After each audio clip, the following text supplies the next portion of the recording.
Hey, welcome to the Drep and Stone podcast, a podcast where two friends raise a glass and have a conversation. They're talking about it. I'm Nick. I'm Kyle. Hey, man, how are you? So good. Me too. Glad to hear it. Can I Heard ask- you did some walking yesterday. Oh, buddy. Yeah, I did. Yeah. And it did not go as I hoped. Like, I mean, I put one foot in front of the other. Hey, great Christmas song right there. Put one foot in front of the other. Dun, dun, dun. That's a Christmas song? It's from The Year Without a Santa Claus, or it's a Rankin and Bass. Oh, okay. Now, yeah, you saying that And now. it's the old winter warlock dude is like Stop starting motion. to It's walk. like- The way you said that, it just like that's all that's in my head now. Yeah, so I've been trying to challenge myself this summer to do things that are out of my comfort zone. Yep. And I'm creating this kind of like a short little video series that we'll post on Drep and Stone. Right. Just something different that, showcases us as not the drinks experts that we are, but like things outside of that. Right. And one of those things was taking a walk. Nice a long goal. walk, if you will. Yeah, it's not just a walk. No. Like what you're trying to accomplish. Yeah. Some hefty feats. Yeah, with my feet. Yeah, with your feats. I set a goal to try and walk 50,000 steps. Yep. And ultimately, my goal is 100,000 steps. Right. And I attempted that yesterday, and it did go poorly. Yeah. What spurred on the activation of the idea like of 100,000 steps in a day? You see that somewhere? I don't remember anything specific, but it was kind of a nice round number, and I know that it's accomplishable. Like I know that you can People walk. have done it? People have done it. Yeah.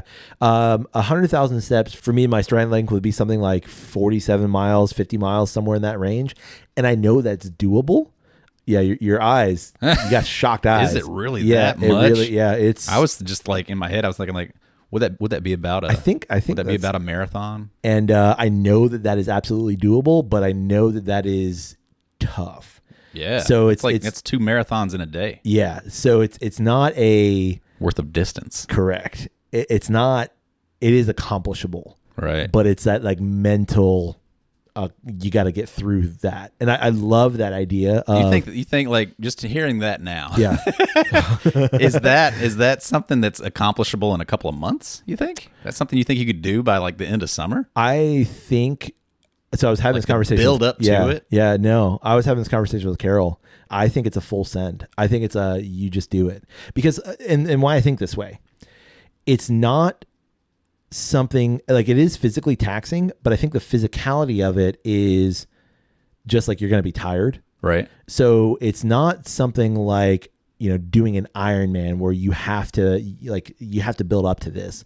It's something that our bodies just do naturally. You can naturally walk. Right. It's theoretically easy.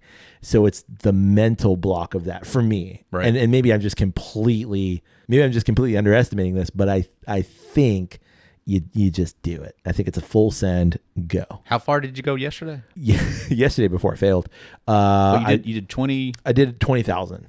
I could have kept going by all means. Like I was not physically tired. Right. I had some clothing rubbing issues. Right. Which Chafing. yeah, which stopped the whole process. Right. So if that was not the case, I am confident I could do 100,000 steps. Just Gotcha. going for it. So yeah.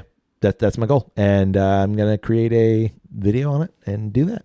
Do the thing. So, but yesterday did not go well. Yeah, all of that to say. Well, and I guess that's kind of like what I mean in terms of like, yeah, you do kind of you can't just go do it.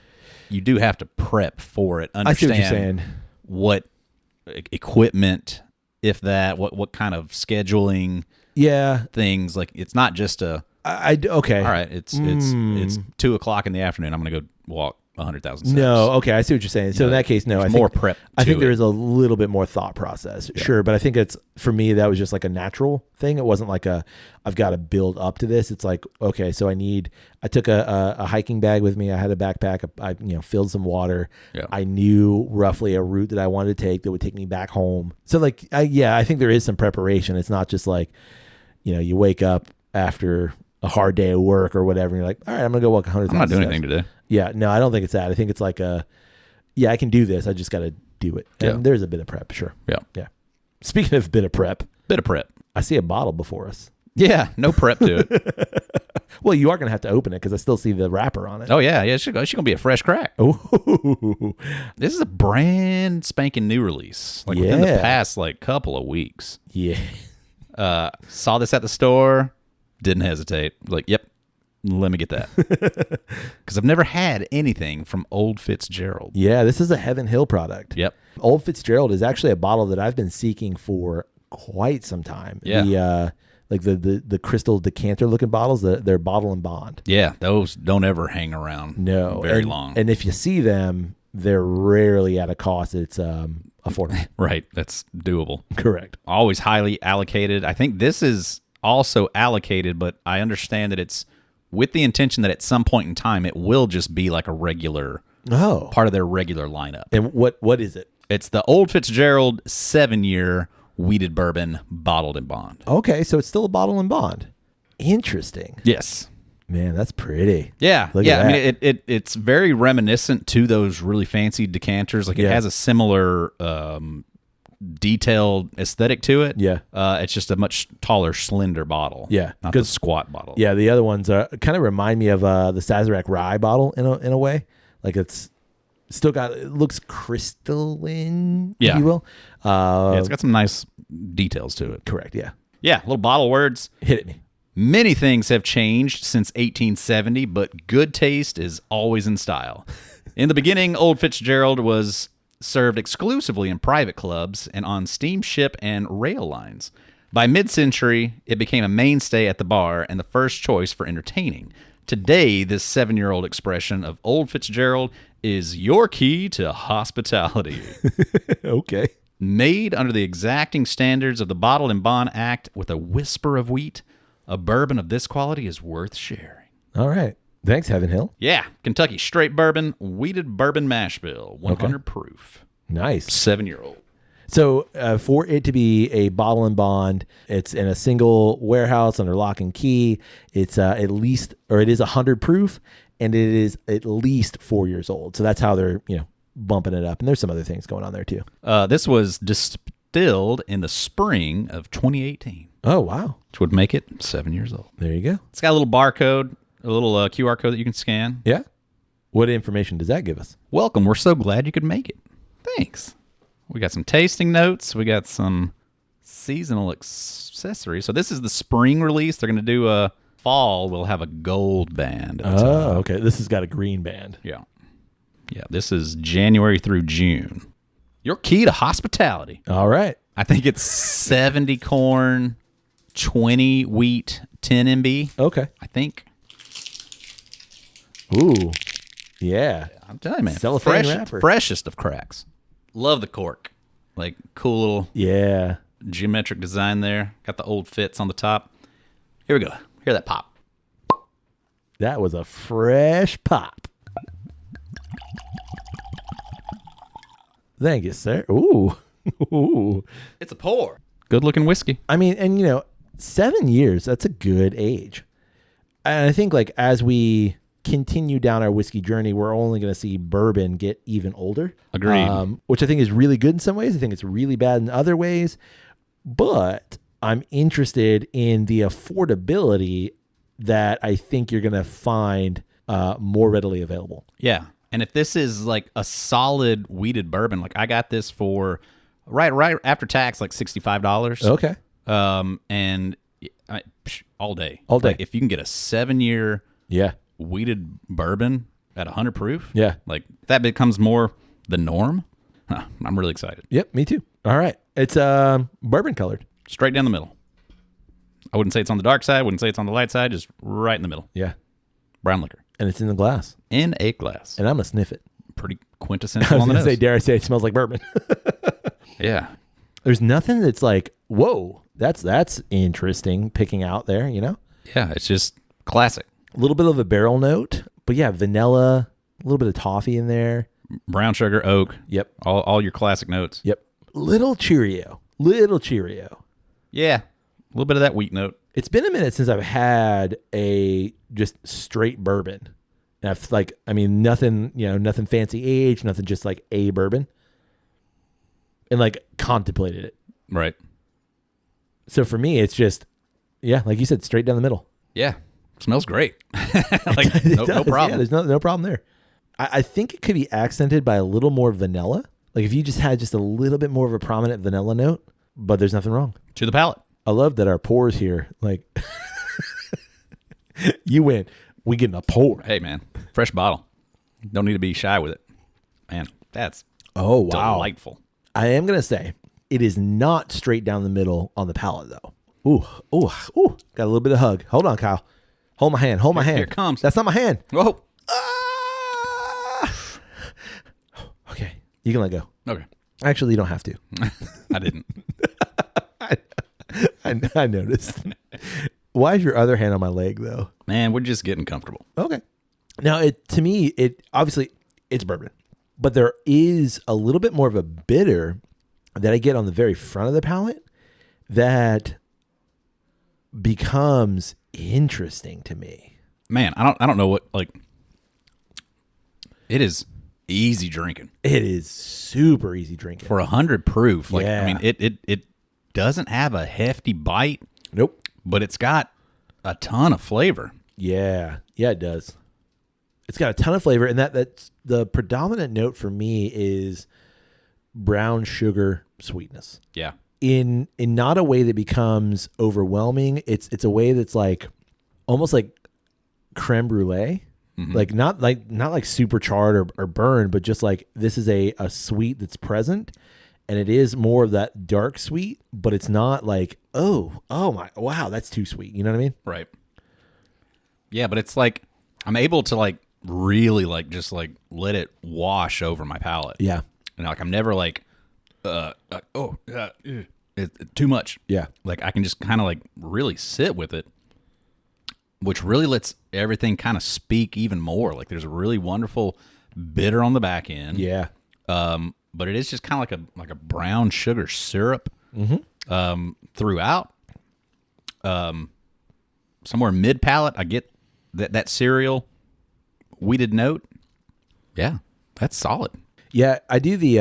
I've come to try kind of another way of tasting lately, and that's holding the liquid in my mouth for just a second, swallowing it, and then breathing out through my nose. And like that releases some just other kinds of notes for me. And what I'm getting when that happens is this like really beautiful oaky vanilla that just, it reminds me of like a men's barbershop. You know, like what, obviously I wasn't alive, of what like a barbershop in the 30s would be like. You know, like those kinds of just like really, oaky kind of masculine smells, if you will. Right. Like a little bit of a tobacco note too, but just like, just a whiff, just so even keel and just easy going. Yeah. And I think that's interesting out of something that's 100 proof. Yeah, for sure. Was really happy to find this at MSRP because I'm sure like for the first year or so, it's going to be hard to do. Agreed. Because they're going to go so fast. Yeah. And you probably hit it just right of like. Yeah, they must have like just put them out that day. Yeah. Like I've heard like already like, again, doing a little bit of research last night after I picked this up. They're already on secondary. They're already like trying to get flipped and stuff like that. And I think it's going to end up being like an Elijah Craig toasted or something like that. Like it's going to be probably pretty hard to find for a bit, but then it'll jump out and be just about everywhere. Ideally. Good stuff. Yeah, and I think that's something that happens with all of these new bourbon releases is that, because the bourbon market is what it is that people are going to flock to that thing because it's new. They're going to jump on it. They're going to try and get as much as they can. You're going to have the flippers flipping. You're going to have that secondary market boom for a little bit, and then you're going to have that kind of die down and settle down once the market kind of acclimates to it. And if this is indeed, as they've said, going to be a readily available product, it's going to, like you said, it's going to be difficult to find it first. You just happen to hit it at the right second, and then it'll level out, and you'll see it everywhere. If that is indeed the case. I just finished a bottle of Larceny Barrel Proof. Yep. Wish I hadn't now. Would like to have that good to compare notes with. Would be more likely now to pick up another one. The Larceny Barrel Proof? Yeah. Yeah. I really enjoyed the bottle that I just finished. That's a good pour. Because Bernheim is wheated. Yep. Larceny's weeded. Larceny's wheated. Also Heaven Hill. And Bernheim, I feel like, has a cask strength Maybe. bottling. Yeah, But it is not common to see that thing. I feel like I know where there's I can one. I can visualize the bottle, but I don't know if I'm just visualizing the Bernheim, the regular Bernheim bottle with the wheat. It almost looks like a Woodford bottle. Yep. Yeah, and it's got that wheat on the label. Yep. I might be likely to go pick that up now. Yeah. If it's not a bad price. Yeah. I mean, overall solid. And especially at $70. Let's just say $70. Right. You know, like would I pay secondary for this? No. And even if like I was like, man, I really want that, you know, that I think that's a good price range for it. Out of left field, I'm doing it. What? We're gonna throw this up against something. Okay. The wall? Now we're gonna throw this up against Bardstown wheated bourbon. Okay. At 106 proof, so it's got a little bit of proof on it, but it's 6 years. Yeah, and this is the one that's like completely theirs, right? Yes. Yeah. Shall we? Yeah. Ooh. I mean, this is a bit of a 2-for-1 because we haven't featured this on the podcast either. But yes, this is the Origin series. This is 100% Bardstown distillate. Oh, thank you, sir. So yeah, I think that's a really fair comparison. Agreed. 6, it's 1 year difference and Couple 6 proof points higher. points. Like, yeah, Bardstown's a little higher proof, but a little less in age. Yep. So Exact same color. Yeah. Like, I mean, exact same color. like literally the exact same color. Yeah, you'd have to get like a crazy spectrometer to tell the color difference. Right. By the eye, ain't no color difference. On the nose, man, I can see it. I can see the threads going on there on the nose. Yeah. Although like, I will say I think the Old Fitz is a little sweeter on the nose. Yeah. I mean, they're so close though. they are remarkably similar.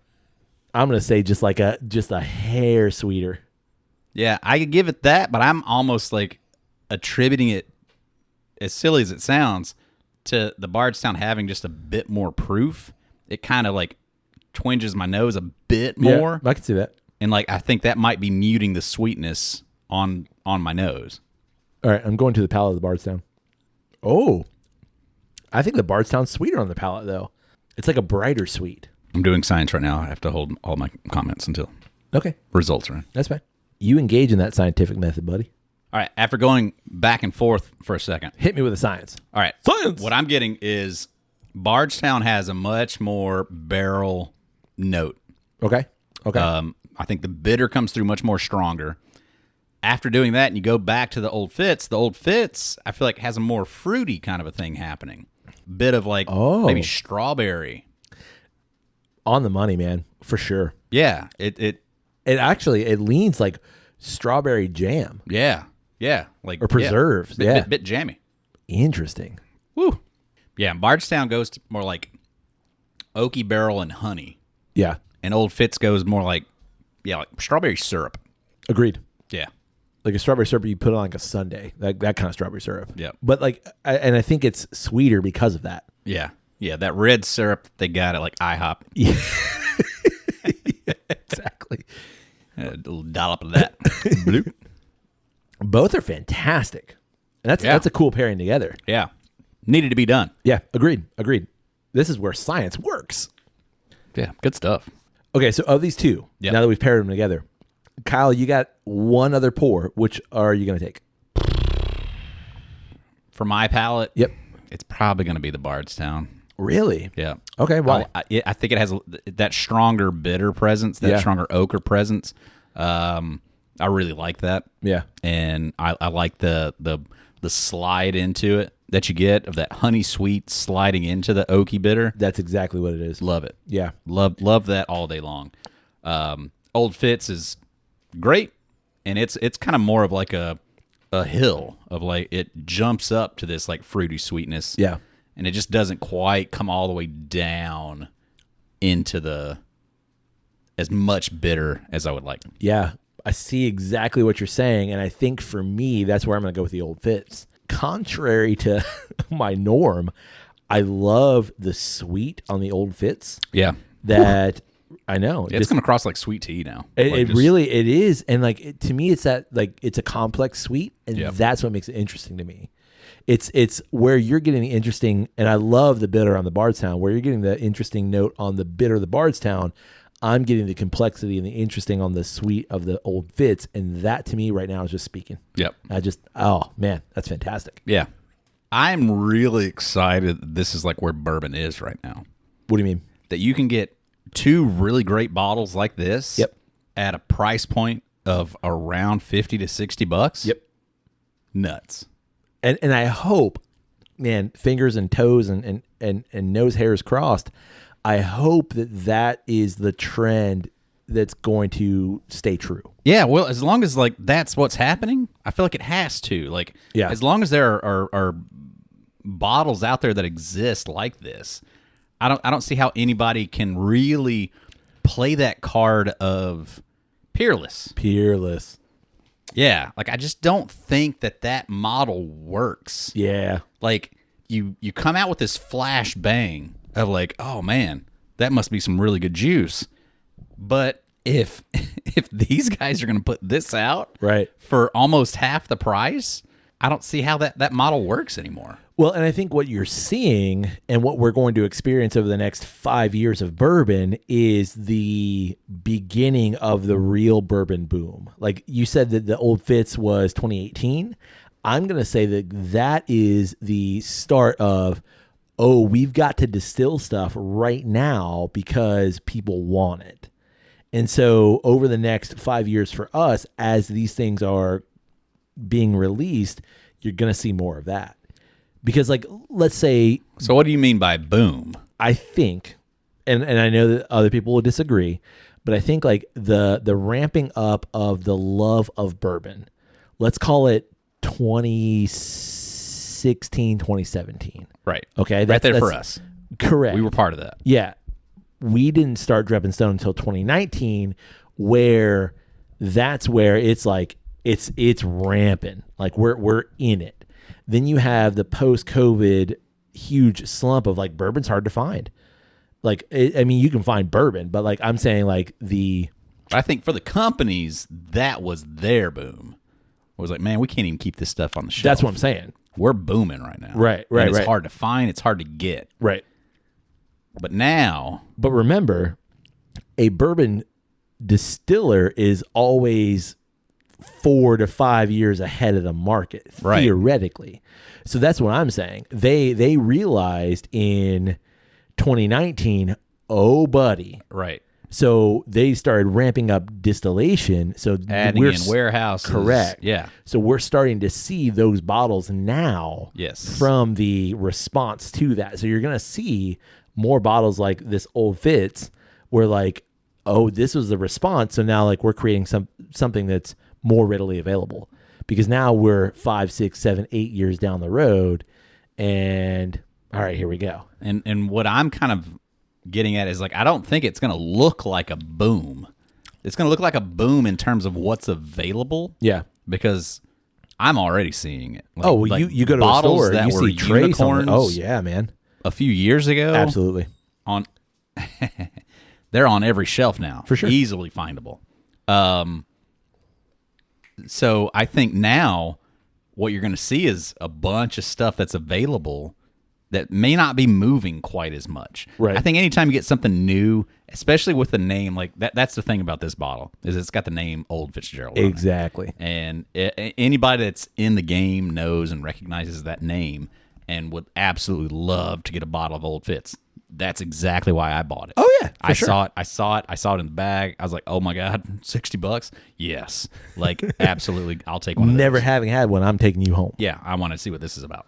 So 100%, I think there will be a boom in availability. That's what I'm saying. Not the bourbon boom from 5 years ago where everything was immediately getting purchased and it was hard to find stuff. Exactly. Like that boom, I think, has already had its day. That's exactly. I think we're saying the same thing. Yeah, 100%. Right. Like the It's not going to be a market boom. The consumer, it's going to be an availability boom. Correct. The consumer boom has already occurred. Yeah. Now the response to that consumer boom is what we're about to experience. Right. And I think that that's the tough part. That other. And those of us still in the game that are willing to pay those premium prices, right? I think we're going to be rewarded with like there's going to be a lot more age-stated whiskeys available. Correct. A great example is Henry McKenna 10. Absolutely. Yeah. You know, when we first got into it, it hard was like, to find. Well, not even that, but it was also when we first got into the game, it was like a $40 bottle. Oh, yeah. Then it jumped up to like $100 bottle. Yep. And then it slowly backed down, and now I know 3 stores right now off the top of my head that I could go to and get a bottle for around like 50. Yep, absolutely. Same. You know? Same. Incredible. And to see that journey. And that is the market at work, I think. Right. It's Agreed. okay, this is good stuff. Oh, scarcity. We got to ramp up the price to just kind of mitigate that. And like, okay, we're producing more. Here it is. Yep. Yeah, 100%. Do Old Granddad. Absolutely. You know? Like, but the weird thing about Old Granddad is that the price never changed on it. The availability, the scarcity of it did for a couple of years. Yeah. But yeah, you remember never when changed price. We went to that one store in Tampa and we're like, you got 6 bikes. No, you don't. Yeah. No, exactly. We're getting all of them right now. Yeah, exactly. And now I'm like, I go everywhere. I'm like, Old Granddad's on the shelf, still $32. Yeah, never changed. Like, why? Yeah. Why did that one never change? I don't know. Why did that one I have never? no idea. Like that what is it? The Old Granddad. Is it 15? Is it 15? Oh, year? the one that was like you could. Yeah. I think it was 15. Yeah, I think you're right. like that one. Yeah, we want 200 for that. Keep it. Yeah, Enjoy it. You can have that. Yeah, I'll enjoy that one sitting there. Yeah. What are you talking about? Because you ain't beating $32 All day. 114. I don't need an age statement. Yeah. Whatever. I don't care. Enjoy it. Give me that peanut brittle. Yeah, that's an ugly bottle too. The 15 year. Yeah, the color scheme like that. It's What are y'all gross. doing? Y'all didn't change the bottle. You just changed the sticker. That's a $150 sticker. I'm telling you. I don't right think now. so. I don't think so. Yeah, and I think that we as the bourbon consumer are going to reap the benefits of that. Hell yeah. Unfortunately, what that means though is that now there's going to be a decline. You have the ebb and flow of it all. So I mean, we've already seen that. We've already discussed this a bit too. Is that you're gonna see that decline, and that's going to then create scarcity and back and forth. Yeah, but I think for whatever reason we just got really lucky, and we are going to be primed for all of it. Sure. Of like, so now, because there are going to be all these extra stocks built up that they're not moving as fastly as they needed it to be based off of the market 5 years ago. Yeah. They're going to hold on to that stuff and do more interesting stuff with it, do more interesting For sure. bottlings. Yeah. Maybe some experimental stuff. Like, you know, And I'm for it. Yeah, me too. Like, I think we're just primed for it. Like, younger generations aren't as into it as ours is. Uh-huh. So again, Yeah. it just makes itself available for us. Well, and I've seen that with like, you know, the amount of just, I already mentioned it, but Trace on the shelf, just regular Buffalo Trace. Yep. So now I think what you're going to see is Sazerac going, cool, we've got a lot of Buffalo Trace right now. Let's throw it in a port wine barrel. Right. And, you know, you can market it as something completely different. It doesn't have to be just standard Buffalo Trace, but like, you know, we've got all this stuff and we're not moving it. So let's put it in a wine barrel for 6 months and see what that does. And now we have a new product that's going to generate some more Now we got Buffalo Trace. Madeira cask. Right. You know, whatever. And do it. Yeah. Do it. Yeah. And so I am. Port finished Buffalo Trace. Correct. What does that do? Yeah. Shit, I don't know, but I'll give you $70 to try it and see what it does. Right. Hopefully it's only 30 though. But like, I'll give you 70, but hopefully it's 30. Yeah, I don't know about that. You know what I'm saying though, right? Yeah. No, totally agree. And I think that's where we're going. And I think that's, again, I think that's great for us. Oh yeah. Because like that's where it's going. You know, Eagle Rare, the announcement for Eagle Rare 12. Oh yeah. You know, this over the past week of like, why are you doing that? Well, because we got to because we got a lot of We it. got a ton of Eagle Rare 10 that we ain't moving. Yeah. So we need to get like some more interest into it. So we just changed that 10 to a 12. Well, and it's so And all of a funny sudden, because wow. like what in the last 3 years, 4 years, they dropped the 10, and so remember like the bottles used to say Eagle Rare 10 year. No. It's always been 10. I think No, they took single barrel off because it used to be a single barrel, and now because it's mechanically poured, they can't guarantee single right? barrel. Is that right? I think it's always been 10. I'm thinking of Basil Hayden. Basil Hayden was a 10 year. Then they dropped. But yeah, I don't think Eagle's ever taken the 10 off. I It used think to I'm be thinking of Eagle Rare Basil 10 Hayden. single barrel, and they had to take that moniker off because they couldn't guarantee Interesting. that it would be a single barrel I anymore gotcha. I see. because they weren't hand pouring anymore. Gotcha. So when it became a mechanical process, I'm there's thinking. a chance yeah, that's from other things. I know what I'm thinking. I'm thinking of Basil Hayden. Basil Hayden, like They regular, took off 10? Yeah, it used to have. Because I have a bottle. I saved that bottle because it's the first bottle of Basil Hayden I had, and it had. You saved it because of the 10, not because it's mediocre juice? I saved it because it was my like first nice bourbon.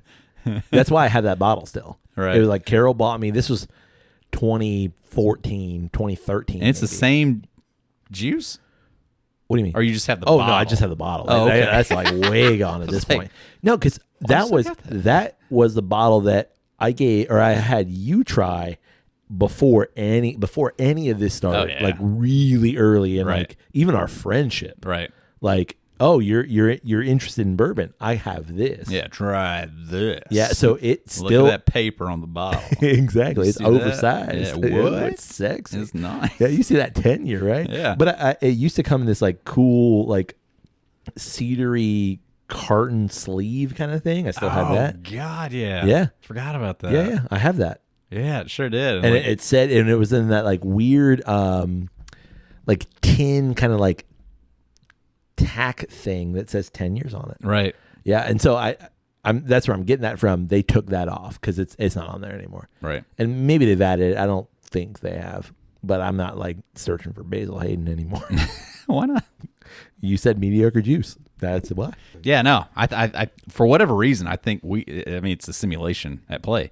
But for whatever reason, like we are just in the sweet spot of like I think we get to benefit from the best of both sides of it. Well, and I think for us, We got in the game early enough that we Yep. were able to get some cool stuff, try some fun things, see that rise and become unavailable, but now seeing it all come back, all while the industry itself is growing and doing more stuff while demand is dropping. Well, and what I was going to say is for that us. I think for us too, we got into Scotch and Irish whiskey at roughly the same time. So all the things that we wanted out of bourbon, we saw in Scotch and went, oh yeah, there it is. And then now just in the conversations we've had recently with a couple guests, we're starting to see that like full circle kind of like return to that. Did we get into Scotch because bourbon was stupid at the time? Yeah, 100%. There's no way not. I just assumed we did it for flavor because we enjoyed Scotch more. But I think there is certainly an element that it was like, no, there's more interesting things that we can readily get on that side of the game. Yeah. Because bourbon's being stupid right now. Well, and I think it was our response in some ways as creators and people, obviously doing the podcast of like, we don't have the desire to hunt like everyone's doing. We don't have the desire to like spend ungodly amounts on bottles because that's not us. That's also not sustainable. Right. And we are also more mindful, not saying that like, people can't go do that, but we're more mindful of like, this is a bottle, you're just going to pop it on your shelf and like, it's a museum kind of thing. So for us, I think it was also we want interesting things, and it just happened to dovetail very nicely with our growing tastes. Right. Incredible. That's wild. Never thought of it that way. Yeah. But that's totally it. I think so. I think it's twofold of the things that we wanted to see in bourbon, we couldn't get and couldn't find. But it was already there. It was already there for Scotch. Yeah. And so like been there. Yeah, we love Scotch, and like my love of Scotch is well documented, and I don't think that's going to change. But that's exactly it. Yeah. Good things for us. I think all good things. Yeah. Yeah. We're so lucky. Truly, I think we are. And I think that, like, I was literally thinking about this the other day. I was sitting in the whiskey cave by myself. I was thinking about, Drep and Stone. I was thinking about literally like a variation of this conversation of like how interesting of when we started this and when our whiskey journey started. Yep. And how all of those, like the confluence of all of that kind of stuff. Right. And that, like, I think what we've done, I don't want to say like smartly on our part, but like smartly on our part is like, it's not pigeonholed into one thing. Right. And I think you see a lot of people that got into the bourbon game later than we did. There's all this almost like a kind of a scramble of like, okay, so all of this stuff is basically the same. Right. What do we do? Right. You know what I mean? Well, and I also like credited us to the fact that like we got into it simply because like it was investigation. Absolutely. We were curious and trying to understand the liquid. Yep. Not out of like, it was never out of, I want that so that I can get it and flip it into this. And it was never that. Like I've ran into so many or had so many experiences with people that were like, oh yeah, like I won a lottery to get this bottle. Yeah. And I just immediately turned around and yeah. And I don't think there's anything wrong with that per se, except that it. No, I'm just saying like for us, yeah, it was exactly. always about like, no, like I want that so that I can experience exactly that. And I don't think you have to look any further than other people within the spirits sphere, if you will, that like all they were doing was chasing X bottle because X bottle was hard to find, right? Not and necessarily because like you wanted to try X bottle, right? And I think that in some ways for us it was, here's what we can get our hands on, and we're just average dudes and we're not willing to spend probably above average. Well, you are. No, you're I mean, above average. Together, we are above average. Okay, I'll agree to that just because we're in front of each other and together, and this is our podcast and we can say say what we want. But okay, so we are just two above average dudes, who have an interest in this thing, but we're also unwilling to spend the kind of money that it takes to have those other kinds of experiences, right? And so like neither one of us, like we're willing to drop some cash on bottles. I'm not gonna say we're not, right? But we're not willing to, like, there was just a program release today. There was a Macallan that was like $6,000. I don't give a shit. Yeah. I don't have that kind of money. No chance. I don't care. Yeah. I'm never going to do that. Even if I win some crazy lottery kind of thing, like, I don't think so, man. Right. I could be wrong, but I don't think so. Not into it. We were chasing, like, we always had those kind of things, interesting things in the back of our mind, but we weren't willing to do that and spend that kind of money. So for us, it was more about like, what can we find? What is the journey that we can have in a reasonable perspective? And I think that's served us very well because that's the, again, average person's experience. Right. Like I go back to other content creators that we're not fans of, but we know of, where they can walk into a store and drop $600 on a bottle and not blink. Right. And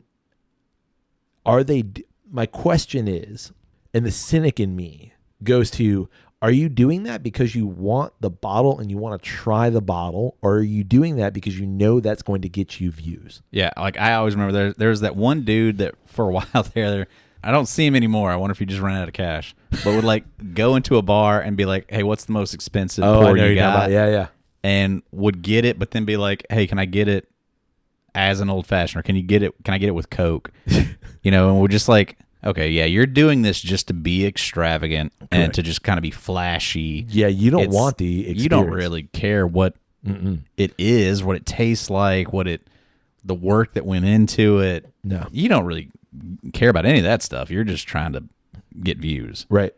And okay, do your thing. Yeah. Like, I've always said that that's like what is for us the most important thing is like, no, I don't want to have an opportunity to have that bottle and not experience that bottle. Like if once I've got it, yeah, and then like I understand either that's not for me, or that it's not worth the hype, or that its value on secondary whatever exceeds more than what it's worth to me to just have it. Yeah. I understand all of that, and if that's your thing, yeah, absolutely go for it.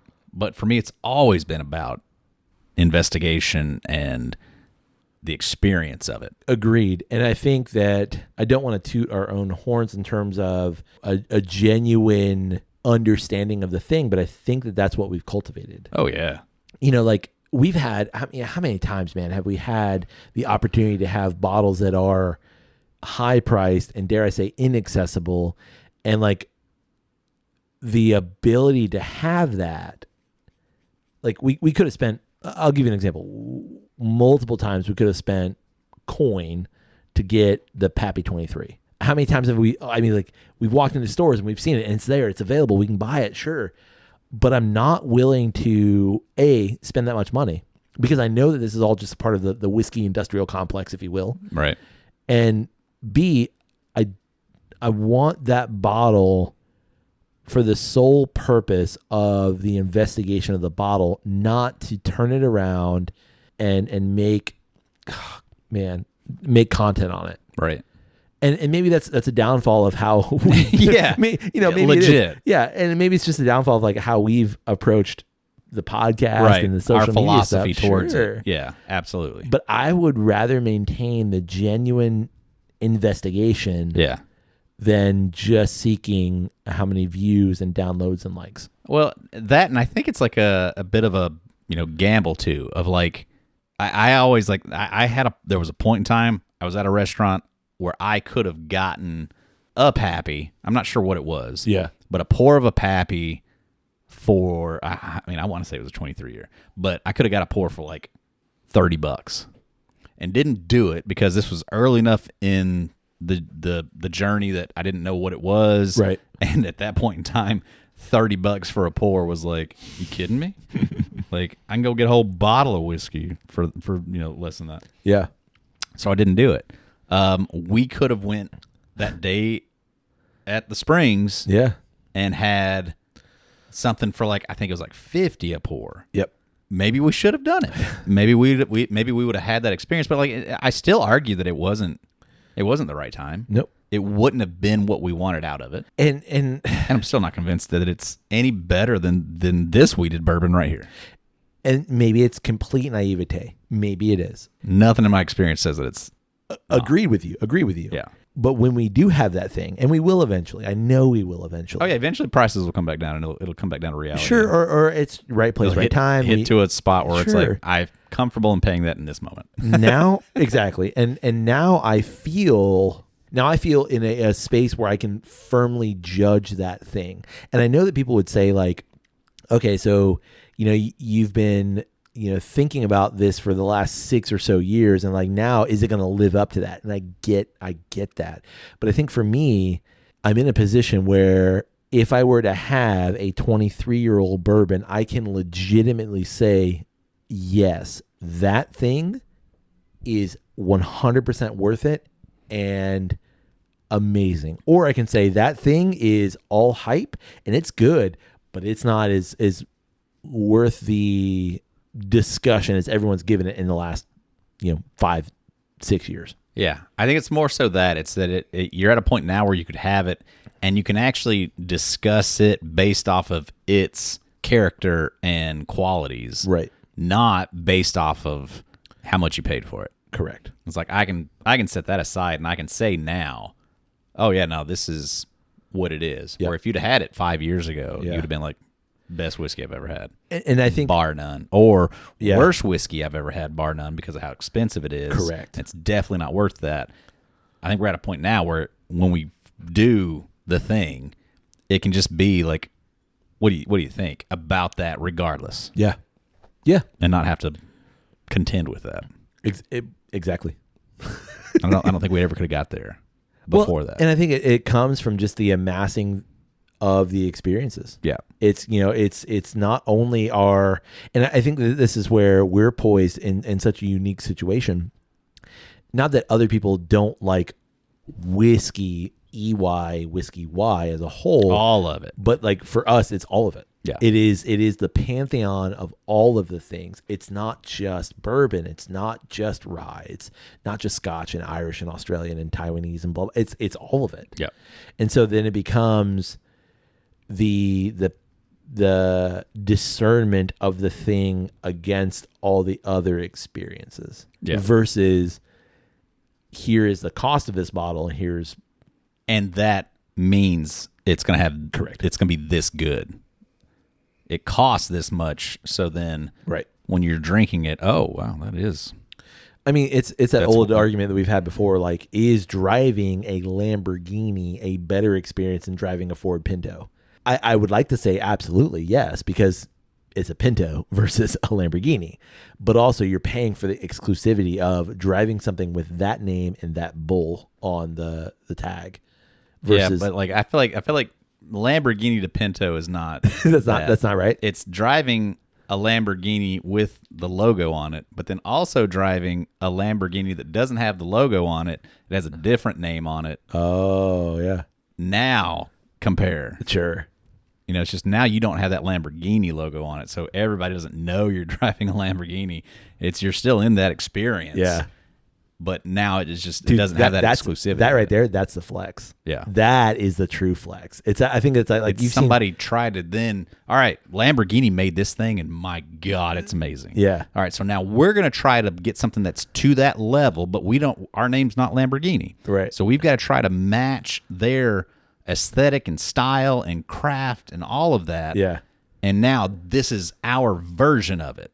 And obviously we can't charge hundreds of thousands of dollars for our version because we don't have the reputation to back it up. Yeah. But it might be just as good. Nah, here's might be better. Here's what I'm saying. I see exactly what you mean. I'm saying it's that difference. You've seen that stuff of like the old money versus new money, like, you know, people on Instagram doing that stuff. Right. Where like new money might like, I have a Balenciaga shirt and I'm wearing that and it says Balenciaga across the front, but old money is wearing Tommy Hilfiger. No, like it's just a shirt, but that shirt might cost $800, but there's nothing about. But that you shirt. don't know, yeah, exactly. So like it's that I bought a 23-year Pappy or I bought a 70-year-old Macallan and I put in my own decanter because I don't care. Yeah, because I'm interested in not what the label says. I'm not interested in what the stuff surrounding it. I'm interested in the liquid itself. That's it. Yeah. You know what I mean? Yeah. Yeah. Would you buy that Louis Vuitton bag right if it didn't have those LVs all over it? Yeah. And it was just exactly plain leather. Right. No, you wouldn't. Not for that price. No. You need people to know. I bought the LV bag. Yeah. I would rather decant that thing and be like, what do you think about that? Oh, that whiskey's fantastic. Oh, yeah. If you could just have it on the regular, yeah, absolutely. But or that would never be the case. Somebody looks at you and put it in my own decanter and then say, hey, can I have whatever you get in there? You can't have that. What is it? We don't need to say, but no, you cannot have that. We don't need to say, but it's I don't want you to know that I've got that thing so that you're like, can I have some of that? Can I have some of that? Can I have some of that? Can I have some of that? No. Now the you don't need to know what it is. The bigger, but no, you cannot have it. I still think like the bigger flex would be like, can I have some of that? No. What is it? It's a Jim Beam product. It is 114 proof. It starts with O, and you can't have none of it. And it's the best whiskey. And if you want some, you can go get some. But you ain't having this one. But he ain't having this one. This one's mine. That to me, that's the funnier play. Yeah. Well, you got anything else? Because that's it. Still got a little whiskey in my glass. I'm still going back and forth. Can I tell you what? Like I had another pour in this conversation. Yep. And I poured the old Fitzgerald. You sure did. I did. If I were to go back, I still think I'd go Bardstown. I don't disagree with you. Fantastic stuff. Yep. We'd love to know, what do you think about the brand new Old Fitzgerald 7-year bottle and bond release? Yeah. Have you been able to locate that anywhere and get it at a good price? And if you have, what do you think about it? And if you have, what have you paired with it? Because that to me is interesting too. Yep. That's always the greatest thing about all of this is being able to like let it have a conversation with something else. And that allows you to discover other things. And it's just good shit. It is good. Good fun shit. Well, you can get in contact with us through email. That's drepandstone@gmail.com. You can also get in touch with us through social media. On social media, it's usually, no, it's always. Always. One word. DREP and Stone. Come find us, like a thing, share a thing, comment on a thing, and we'll look at your things. Yeah. And we'd also love it if you support the podcast. You can do so through our Patreon page. It's patreon.com/drepandstone. You can support the podcast by rating Drep and Stone wherever it is you find great podcasts like this one. And finally, Kyle. Yes, sir. You can support Drep and Stone by telling someone about the podcast. You're traveling out somewhere this summer. Sure. Couldn't be a better opportunity to spread the good word of Drep and Stone. Absolutely. Reach out and let somebody know. Hey, buddy. Hey, buddy. May your glass overflow. And your ass never show. Cheers, buddy. Cheers.